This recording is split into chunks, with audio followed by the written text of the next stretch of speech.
The plane touched down at Heathrow 17 minutes ago. Prince Harry walked off alone, no security detail, no royal motorcade, no palace representatives waiting. He came for one reason: to face his father in the room where King Charles just signed the decree stripping Harry of the last title, connecting him to the Windsor dynasty. And what happens in the next hour will be irreversible.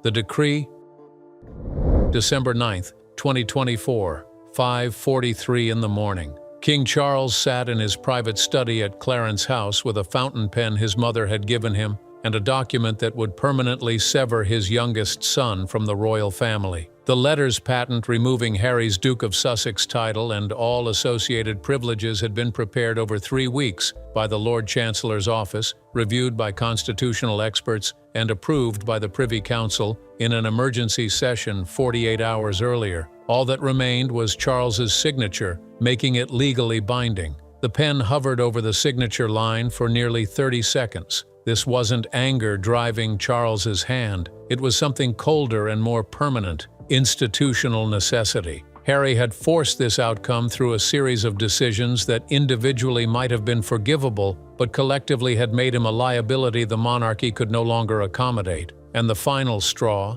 the incident that had moved Charles from disappointment to decisive action, had occurred just 9 days earlier. On November 30th, palace security had intercepted communications revealing that Harry had provided Netflix with recording equipment that had captured private conversations in royal residences during his final visits before leaving Britain permanently. The recordings included discussions of security protocols, private family exchanges that revealed medical information about senior royals, and most damningly, footage from inside Windsor Castle, showing locations and procedures that were classified for security reasons. Netflix hadn't aired the footage. Their legal team had immediately recognized it as potentially criminal under British privacy and security laws, and they'd contacted the palace to report what Harry had provided. But the fact that Harry had recorded and sold this material to a streaming service demonstrated such profound disregard for security and family loyalty that even Charles's paternal instincts couldn't rationalize it away. The decree Charles was signing didn't just remove Harry's Duke of Sussex title,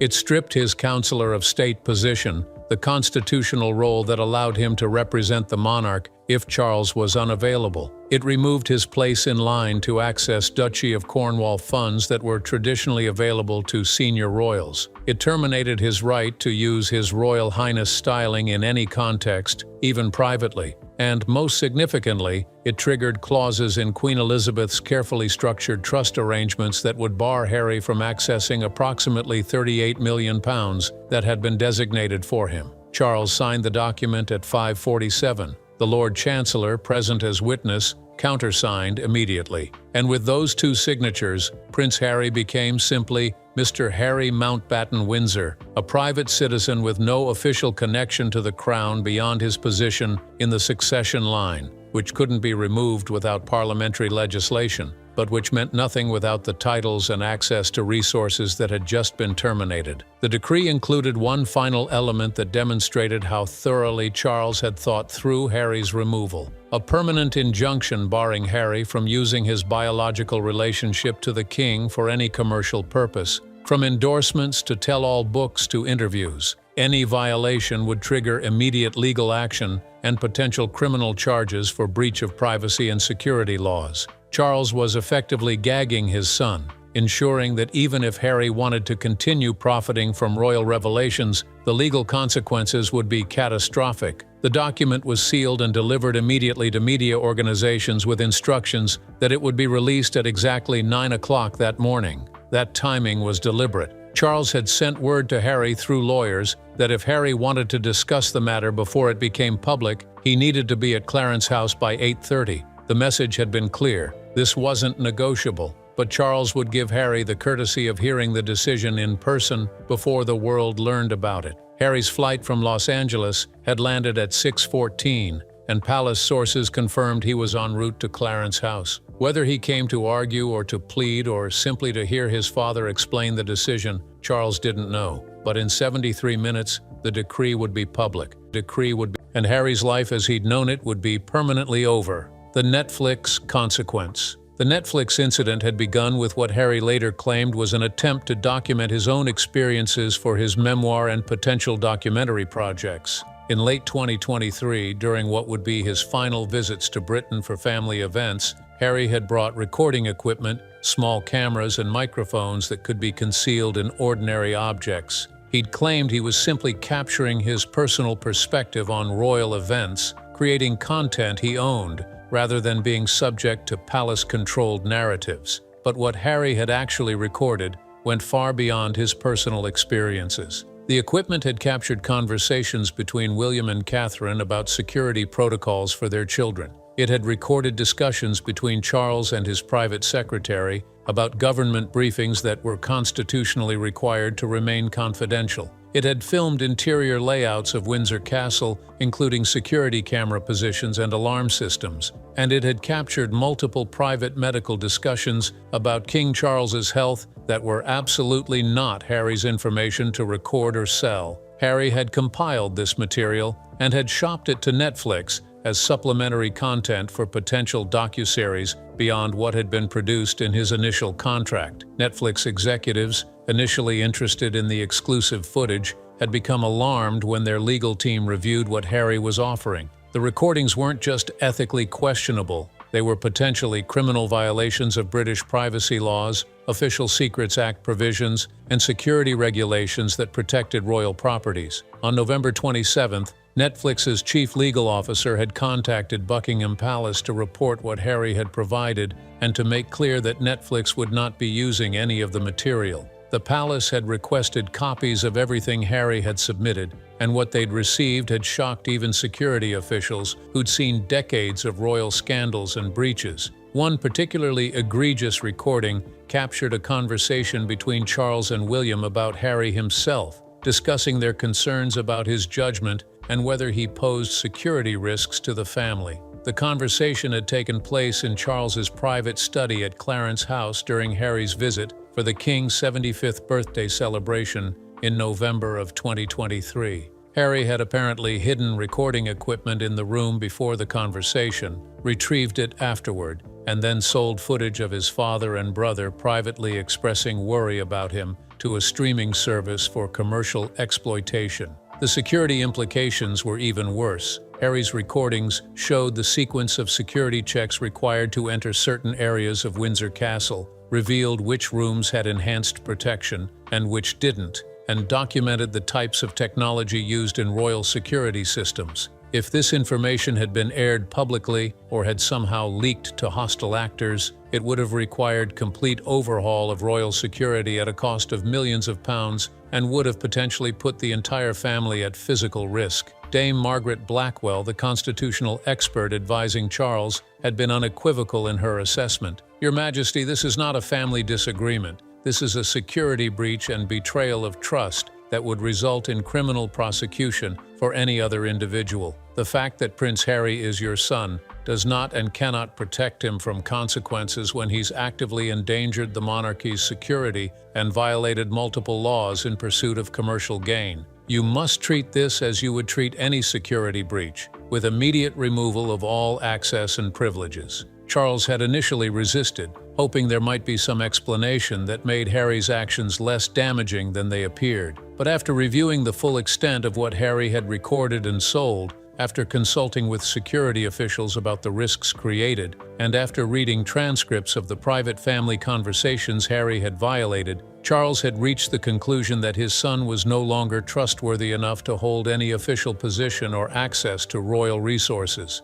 The final element that had moved Charles from consideration to action was discovering that Meghan had not only known about the recordings, but had actively helped Harry edit and package the material for sale to Netflix. This wasn't a solo action by Harry that might be blamed on poor judgment or emotional impulsivity. This was a calculated commercial operation by both Sussexes, designed to profit from violating family privacy and royal security. And that calculation made it unforgivable. The inheritance trigger. What neither Harry nor his lawyers had fully understood when he'd signed his Netflix deals and written his memoir was how carefully Queen Elizabeth had structured the trust arrangements that controlled his inheritance. The primary trust, established when Harry was born and funded substantially after Queen Elizabeth's death, included specific clauses about commercial exploitation of royal connections and security breaches. Those clauses, if triggered, resulted in complete forfeiture of trust access. The relevant language had been drafted in 2003, shortly after several royal scandals had made Elizabeth concerned about family members potentially selling royal information or exploiting their positions commercially. The trust document specified that beneficiaries would forfeit their interests if they engaged in commercial exploitation of their royal status or family connections, violated security protocols protecting the monarch or senior royals, or disclosed private family information for financial gain. When the trust had been written, Harry was 19 years old, still serving in the military, and seemingly headed toward a life of dutiful royal service. The clauses had been intended as safeguards against unlikely scenarios, not as predictions of Harry's actual behavior 2 decades later. But Elizabeth had been nothing if not thorough in protecting the monarchy's interests, and the trust language she'd approved left no ambiguity about consequences for violations. Harry's memoir, Spare, had arguably triggered the commercial exploitation clause, though palace lawyers had debated whether the book fell within the trust's prohibitions or whether it could be considered Harry's personal narrative outside trust restrictions. The Netflix docu-series had pushed closer to clear violation, but again, there was legal argument that Harry was selling his own experiences rather than exploiting royal information per se. But the security recordings eliminated all ambiguity. By secretly recording conversations and security procedures within royal properties, and then attempting to sell that material to a commercial entity, Harry had unquestionably violated the trust's security provisions and disclosure restrictions. And the trust document was clear about consequences: immediate and permanent forfeiture of all trust interests without any possibility of appeal or reinstatement. The trust had been valued at approximately £38 million following Queen Elizabeth's death, with Harry designated to receive full control at age 40, which he would reach in September of 2025. Until that age, he received annual distributions of approximately £1.2 million. The forfeiture meant Harry would never receive the full trust amount, and all future annual distributions were terminated immediately. But the financial consequences went beyond the primary trust. Harry also lost access to a separate trust established by Queen Elizabeth's mother, the Queen Mother, which had been designated for younger grandchildren and great-grandchildren. That trust, valued at approximately £7 million, had similar security and commercial exploitation clauses. Harry's violations triggered forfeiture of that trust as well. Additionally, Prince Charles had established an annual allowance for Harry when he and Meghan had initially stepped back from royal duties. That allowance, approximately £400,000 annually, was provided from Duchy of Cornwall funds, with the understanding that it was supporting someone who remained part of the extended royal family, even if not a working royal. The allowance agreement included termination clauses that gave Charles discretion to end payments if Harry's behavior damaged the monarchy. Charles was now invoking those clauses, ending the allowance effective immediately. The combined financial impact of losing trust access, annual distributions, and the allowance meant that Harry's expected royal income had been reduced from approximately £2.5 million annually to zero, and he would never receive the £45 million in trust funds he'd expected to access when he turned 40. The commercial deals Harry had signed with Netflix and Penguin Random House for his memoir had seemed lucrative, but they now represented essentially his entire future income, since he'd forfeited the royal financial support he'd been counting on as safety net. Harry's lawyers had been warned by palace lawyers about the trust forfeiture risk, but Harry had apparently believed either that the clauses wouldn't be enforced or that he could argue his way out of forfeiture if it was triggered. That miscalculation was about to cost him approximately £50 million in lost inheritance and future income, making it one of the most expensive security breaches in royal history. William's final testimony. The sealed letter that had definitively turned Charles against Harry had been delivered on December 1st by Prince William, personally. William had requested a private meeting with his father, no staff present, for a conversation William described as the most difficult he would ever have. Charles had agreed, and the two men had met in Charles's study at Buckingham Palace for over 90 minutes. William had brought with him the letter, a 7-page document he'd written over several days detailing every incident with Harry that had convinced William his brother was not just misguided, but actively dangerous to the monarchy and the Wales family specifically. The letter was methodical, unemotional, building a case with the precision of a prosecutor rather than the hurt of a betrayed brother. The first section documented Harry's increasingly hostile public statements about William and Catherine, statements that William argued crossed the line from personal family grievance into public undermining of the future king and queen.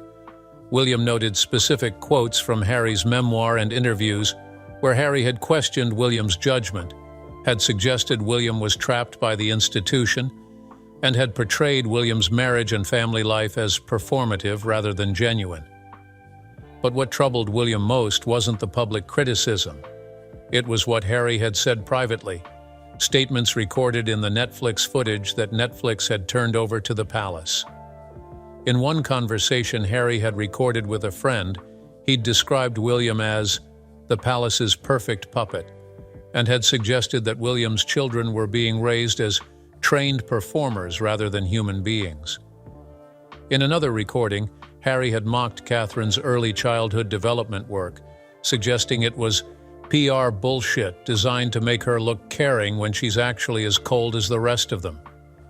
These private, contemptuous statements about William's wife and children had wounded William far more deeply than the public criticisms.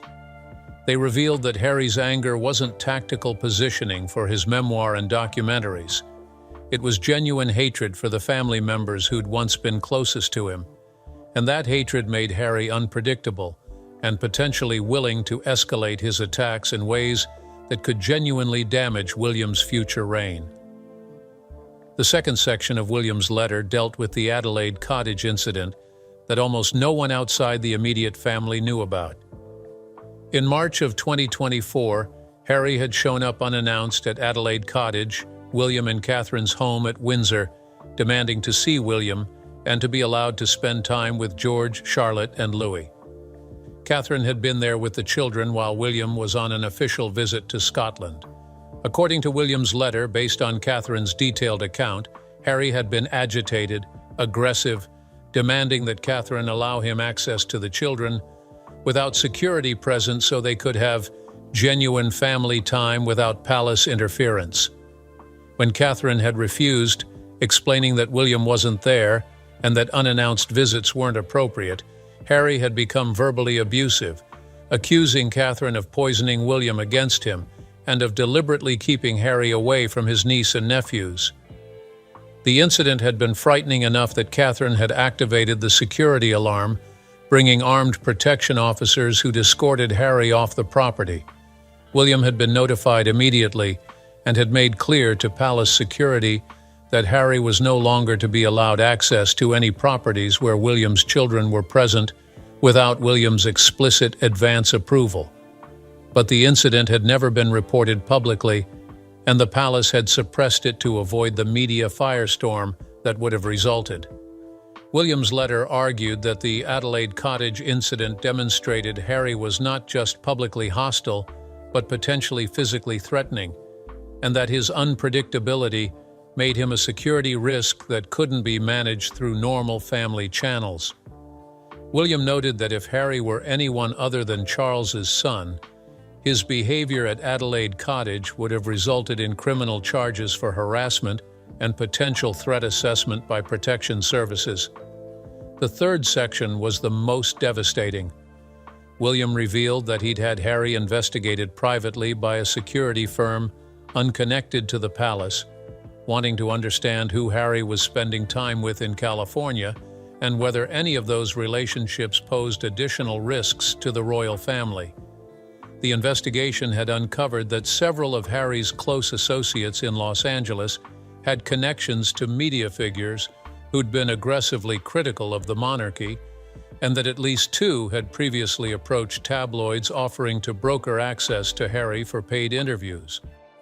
Most alarmingly, the investigation had found evidence that Harry had discussed selling additional material about the royal family, material beyond what had been included in his memoir or Netflix series.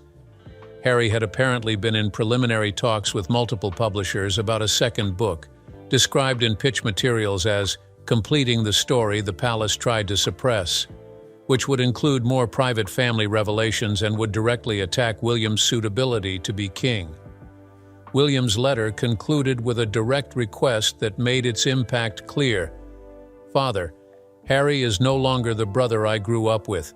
That person has been replaced by someone consumed with resentment and willing to damage the monarchy for financial gain and personal vindication.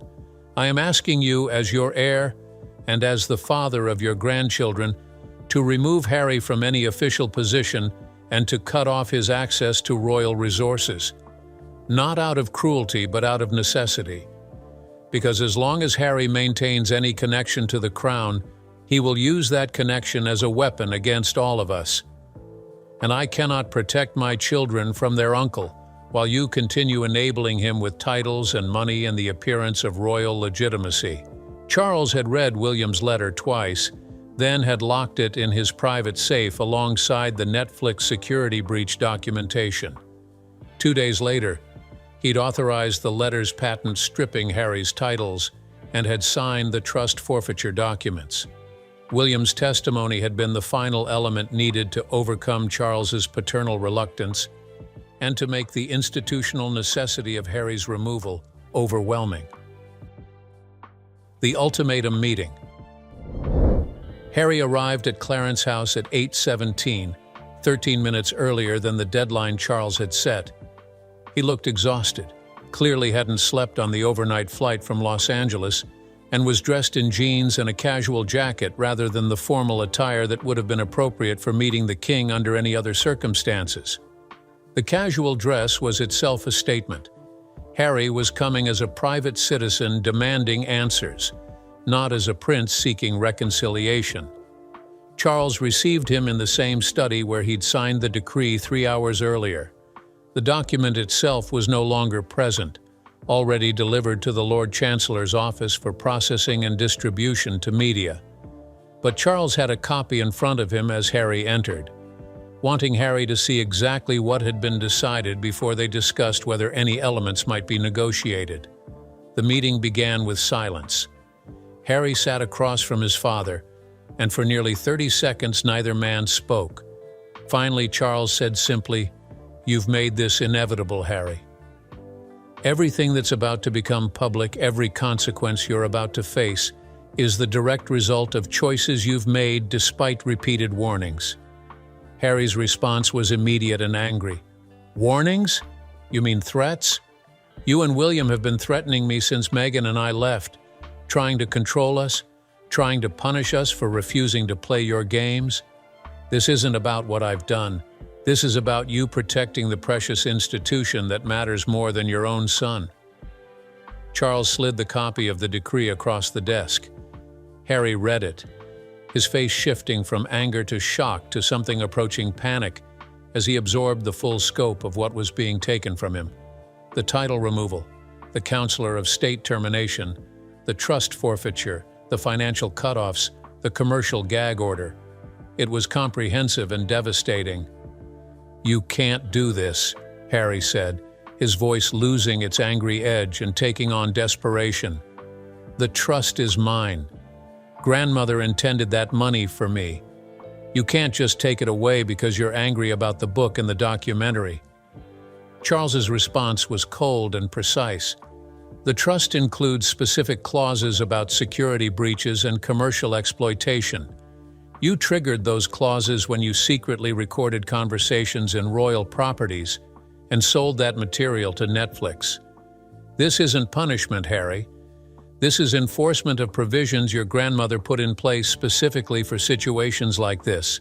She knew that family members might eventually prioritize commercial gain over institutional loyalty, and she built in consequences for exactly that behavior. Harry tried different arguments over the next 40 minutes. He claimed the recordings were for his personal documentation, not commercial exploitation. Charles countered with evidence that Harry had explicitly sold them to Netflix for financial consideration. Harry argued that nothing he'd done compromised actual security. Charles had security officials' assessments ready, showing how Harry's footage revealed sensitive information about royal protection protocols. Harry insisted he'd never disclosed medical information about Charles. Charles had transcripts of Harry describing Charles's health concerns in recorded conversations with friends. Every argument Harry made, Charles had documentation refuting it. The case against Harry had been built methodically over 3 weeks, anticipating every possible defense and assembling evidence that made Harry's violations undeniable. And gradually, Harry realized he wasn't there for negotiation. He was there to be told what was happening and given the illusion of being heard before the hammer fell. At 9 o'clock, as they were still talking, Charles's phone vibrated with a text from his private secretary. "Announcement is live. Media have the decree." Harry saw Charles check his phone and immediately understood what had happened. While they'd been talking, the decree had been released to media outlets. News of Harry's title removal, the trust forfeiture, everything Charles had just explained, was now public. There was no walking it back, no negotiating, no finding compromise. It was done. Harry's reaction was a mixture of rage and broken grief. "You did this while I was sitting here. You were discussing it with me while you knew it was already being announced. This entire meeting was theater, just so you could say you gave me a chance to respond before destroying me publicly." Charles didn't deny it. "You needed to hear this from me before hearing it from the media, and I needed you to understand that this decision was made based on your actions, not on anger or family politics. You violated security protocols. You commercialized private family information. You triggered trust provisions that your grandmother specifically designed to prevent exactly what you've been doing. None of this is arbitrary, Harry. You earned every consequence." The meeting ended at 9:23, with Harry walking out without another word, leaving Charles sitting alone in his study. In the hallway, Harry was intercepted by the private secretary who escorted him to a side exit where a regular taxi was waiting, not a royal car. The symbolism was deliberate and brutal. Harry was leaving as a private citizen because that's what he now was. The public stripping. The announcement that had gone live at 9 o'clock was a masterclass in legal and public relations precision. The palace's statement was released simultaneously to all major media outlets, ensuring no competitive advantage and preventing speculation before the full story was available. The language had been crafted by lawyers, constitutional experts, and communications professionals working in coordination for over a week. The King, with the advice of the Privy Council and constitutional officers, has determined that the Duke of Sussex title and all associated privileges shall be removed effective immediately. This action follows serious violations of security protocols and trust provisions established by Her late Majesty Queen Elizabeth II. Mr. Harry Mountbatten Windsor will retain his place in the line of succession as determined by Parliament, but holds no royal titles, duties, or access to resources designated for working members of the royal family. This decision is final and not subject to appeal or reconsideration. The statement was followed by a detailed legal annex released to media but not read on air that specified exactly what Harry was losing: the Duke of Sussex title and all related territorial designations, His Royal Highness styling in any context, Councillor of State position and all constitutional roles, access to approximately £45 million in trust funds, annual allowances from Duchy of Cornwall funds, and any ability to commercially exploit his relationship to the monarchy without facing criminal prosecution. The annex also included language making clear that Meghan automatically lost her Duchess of Sussex title as a consequence of Harry's title removal. She was now simply Mrs. Meghan Mountbatten Windsor, with no royal styling or status. The palace had deliberately included this in the decree rather than issuing a separate announcement about Meghan, making clear that her royal connection existed only through Harry and was terminated when his titles were removed. Media reaction was immediate and divided. British outlets largely supported the decision with headlines like "King acts decisively to protect Crown" and "Security breach forces Harry's removal and consequences for commercial exploitation." Royal correspondents who'd been briefed by palace sources emphasized the security violations and the trust provision violations, framing the decision as legally required rather than vindictive family punishment. American media was more sympathetic to Harry, with coverage focusing on his exile from the family and portraying Charles as a harsh father, choosing institution over son. But even sympathetic coverage struggled with the security breach allegations, especially once details about the secret recordings began leaking. It was one thing to write a memoir criticizing your family. It was another to secretly record conversations in royal properties and sell them to streaming services. The financial impact was immediately apparent in ways that would shape Harry's future dramatically. Within hours of the announcement, several of Harry's commercial partners issued statements reassessing their relationships with him. A speaking agency that had been booking Harry for lucrative corporate speeches announced it was suspending representation pending clarification of his legal status to discuss royal matters. A production company that had been in talks with Harry about a separate documentary project announced the project was being shelved indefinitely. Most significantly, Netflix released a carefully worded statement that, while it would honor existing contracts with Harry and Meghan, it would not be entering into new agreements that involved royal family content. The statement didn't explicitly mention the recording equipment scandal, but the implication was clear. Netflix had been burned by Harry's security breach and wasn't going to risk future legal exposure by continuing to fund projects that might violate British law or royal privacy. The commercial gag order that was part of Charles's decree was particularly devastating for Harry's future earning potential. The order specified that Harry could not commercially exploit his biological relationship to the king, his former royal status, or any private information about the royal family without facing immediate legal action and potential criminal charges. This meant Harry couldn't write another memoir, couldn't do interviews about royal topics for payment, couldn't participate in documentaries that used his royal connection as selling point. Harry's earning power had been built almost entirely on his royal status and his willingness to reveal private royal information. Strip those elements away, and he was left with no particular expertise or marketable skills beyond his name, which he was now legally prohibited from exploiting commercially. The financial consequences would be severe and immediate. By evening, financial analysts were estimating that Harry's lifetime earning potential had been reduced by approximately 70 to 90 million pounds as a result of the decree.